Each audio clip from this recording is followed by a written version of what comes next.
Halo guys, welcome back again to my channel. Bersama saya Hansen di sini, dan seperti biasanya setiap harinya saya akan buatkan video seputar cryptocurrency. Apa kabar kalian hari ini semuanya? Semoga dalam keadaan yang baik-baik saja. Teman-teman, di video hari ini kita kembali akan melakukan updates untuk price action Bitcoin. Untuk sementara sudah sesuai dengan skenario yang kemarin kita sempat bahas, yaitu adalah saya expect memang Bitcoin kembali merangkak naik ke atas ke beberapa target yang sudah saya sampaikan di video kemarin. Nah, kita bakalan bahas kira-kira apa yang bisa kita expect untuk beberapa waktu mendatang. Selain itu juga ada beberapa data dan juga indikator yang menunjukkan hal yang menurut saya cukup positif, yang bakal kita bahas juga nanti, so stay tune terus sampai akhir video. Sekarang kita bakalan mulai dari CoinMarketCap terlebih dahulu. Per hari ini, secara global, market cap kripto berada di angka 1,09 triliun dolar atau naik sekitar 0,69%. Nah, di top 10 coin sendiri sebenarnya kita melihat dominan berwarna hijau, yang merah satu-satunya cuma XRP setelah kemarin menjadi top performer. Nah, yang hijau rata-rata mengalami kenaikan 0, sekian persen hingga kurang lebih 1% dan menjadikan Cardano hari ini sebagai top performer dengan kenaikan 1,28% menuju 0,25 dolar. So, itu adalah outlook sementara dari beberapa top coin yang ada. Sekarang kita langsung aja masuk ke beberapa data dan berita terbaru hari ini. So, yang pertama teman-teman, ini adalah sebuah indikator yang disampaikan oleh Ki Yong-ju. Menurut saya cukup menarik dan dinamai Bitcoin Inter-Exchange Flow Pulse. Jadi indikator ini kalau kita lihat bentukannya itu mirip seperti moving average ya teman-teman. Dan katanya Ki Yong-ju, indikator yang kita lihat di sini itu cukup akurat secara historis dalam memberikan kita indikasi tentang apa nih yang sedang ada di benak para paus untuk sekarang. Dan menurut dia, kesimpulan dari yang bisa kita lihat di sini adalah Bitcoin whales are still in a risk-on mode, sending Bitcoin to derivative exchange. Jadi kesimpulannya yang dia ambil adalah dengan data yang ada di sini menunjukkan bahwa para paus itu masih dalam mode risk-on. Oke, dan kalau misalnya kita perhatikan teman-teman, ketika kita beranggapan bahwa para paus Bitcoin berada dalam mode risk on, itu biasanya adalah ketika garis putus-putus ini berada di bawah garis berwarna biru di sini, teman-teman, menunjukkan bahwa Bitcoin whales masih berada dalam risk on mode. Dan setiap kali kita melihat ada peningkatan di indikator ini, biasanya juga disertai peningkatan secara harga di Bitcoin. Tapi sebaliknya, ketika kita start untuk melihat ada semacam cross yang terjadi, awalnya garis biru ini berada di bawah garis putus-putus, kemudian kita flip dari yang awalnya seperti ini, kemudian yang garis putus-putusnya menjadi di atas, sedangkan garis birunya berada di bawah. Nah, itu biasanya menandakan bahwa kita sudah ketemu dengan top dari sebuah bull market, dan biasanya kita akan masuk ke bear market. Terjadi beberapa kali sebelumnya, teman-teman. Kalau misalnya kalian perhatikan di tahun 2018, kita persis mendapatkan ada crossover di sini, dan kemudian kita masuk ke bear market, dan kita kembali crossover ketika kita sudah ketemu dengan bottom bear market pada saat itu.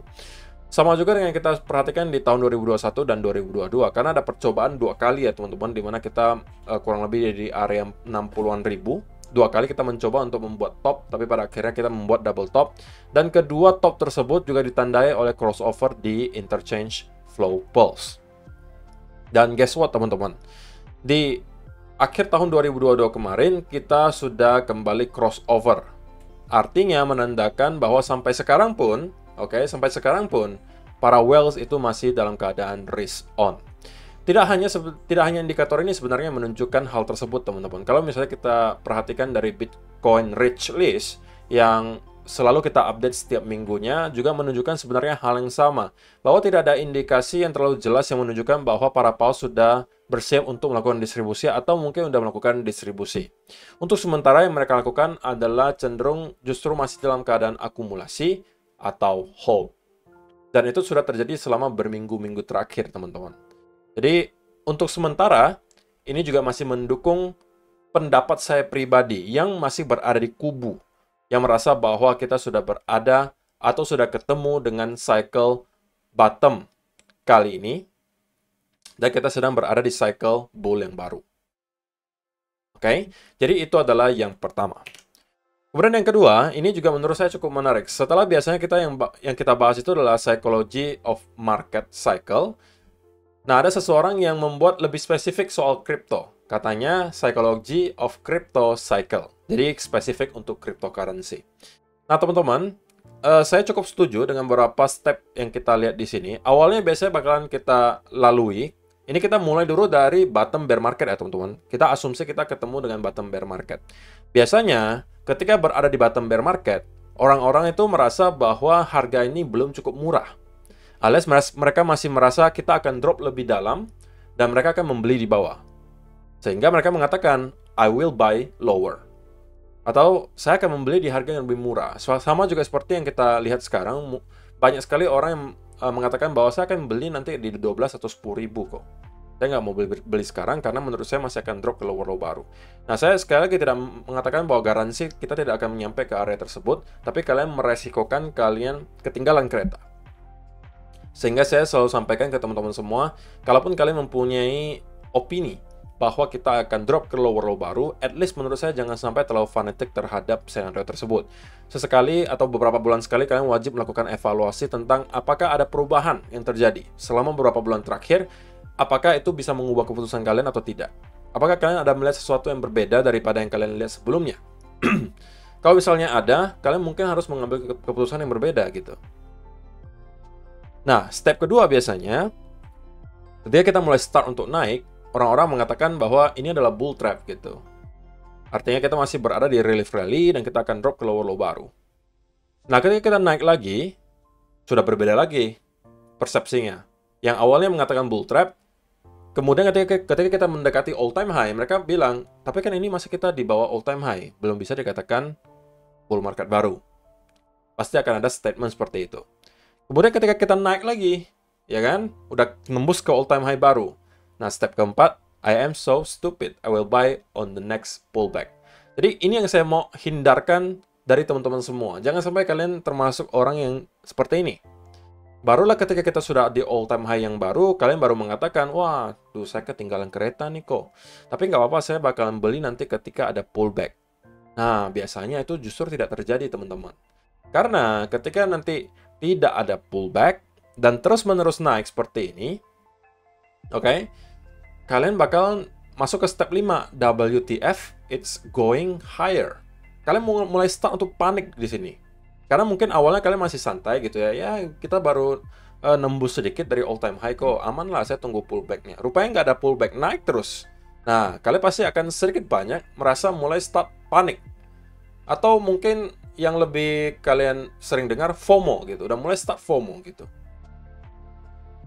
Anggap saja kalian masih bisa bertahan gitu ya, masih mampu nahan. Gak apa-apa lah, saya tunggu lagi pullbacknya. Step terakhir biasanya, thank God, I bought. Pump it. I am a bull now. Biasanya orang-orang baru memutuskan untuk membeli justru pada saat sudah terlambat gitu. Ketika semuanya udah meroket luar biasa tinggi, kalian sudah tidak lagi mampu menahan urge atau keinginan kalian untuk membeli gitu ya. Karena saking FOMO-nya nih, saking takut lagi kehilangan gains, kalian ujung-ujungnya beli. Tapi belinya bisa jadi sudah di pucuk dan top dari bull market pada saat itu. Nah, ketika kalian beli, justru pada saat itu kembali start masuk ke koreksi. Karena kalian beli pada saat fase euforia atau mendekati fase euforia. Ketika mulai start terkoreksi, kalian pasti mengatakan lagi, ini adalah koreksi kecil kok, kita bakalan naik lagi. Kemudian step ke-8, it's consolidating before we pump. Ini sama seperti yang kita lihat mungkin di tahun 2022, teman-teman. Ketika kita menuju ke 69.000, kemudian start untuk drop, gitu ya.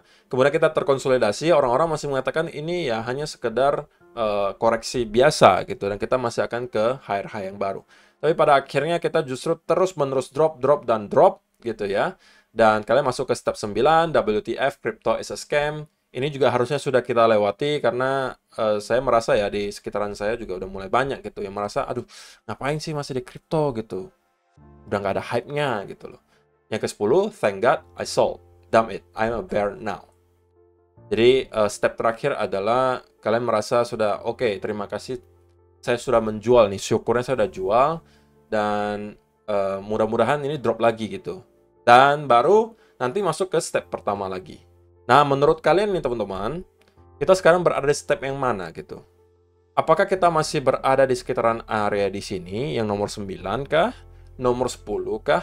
Atau menurut kalian kita sudah berada di nomor 2? Kalau saya pribadi, tentunya dengan opini yang saya sudah sampaikan beberapa kali sebelumnya, maka saya merasa kita berada di step kedua di sini. Tapi kalau kalian punya pendapat berbeda, silakan mungkin kalian boleh kasih komentar kalian di kolom komentar di bawah.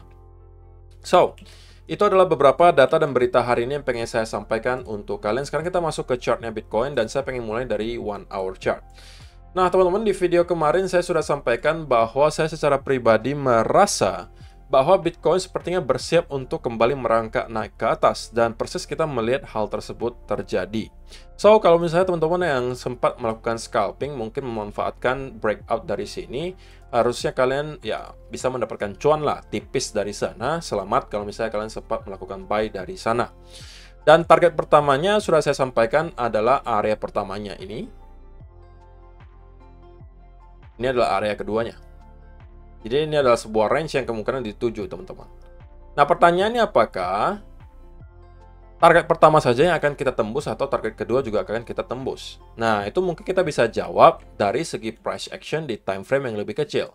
Kalau kita zoom in ke 15-minute chart, teman-teman, untuk sementara gitu ya, untuk sementara walaupun buying pressure tidak terlihat terlalu kencang, tetapi selling pressure juga lebih tidak kencang lagi gitu.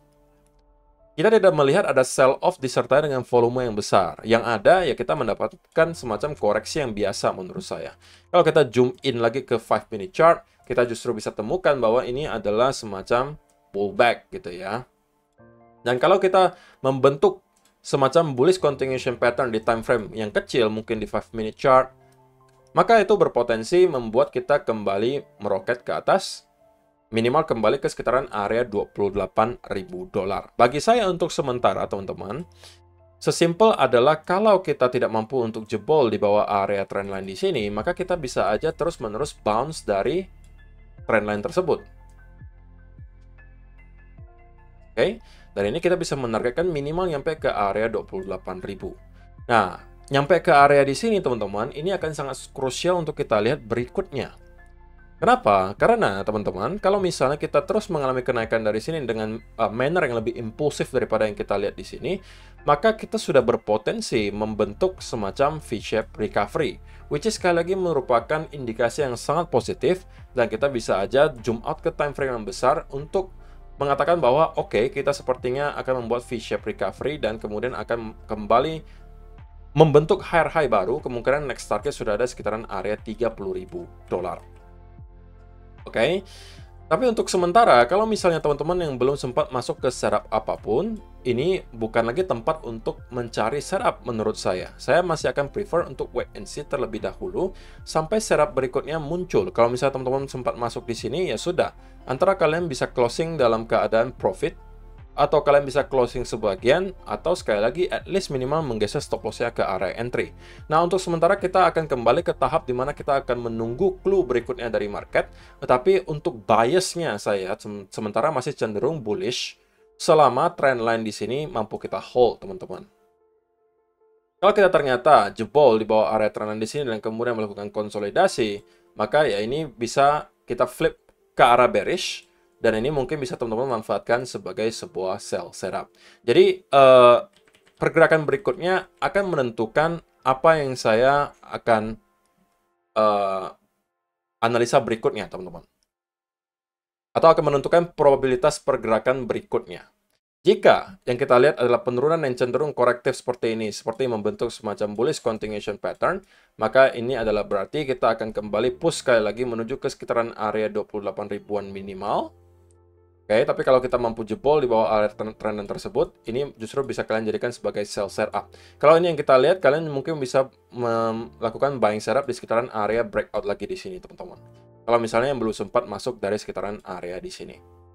So, untuk sementara, tidak ada setup yang mungkin bisa dimanfaatkan untuk sekarang. Masih akan bergantung kepada pergerakan berikutnya, yang mungkin bisa kita lihat dalam 1 atau 2 hari ke depan. Terlebih lagi, ingat teman-teman, kita sudah di hari Kamis.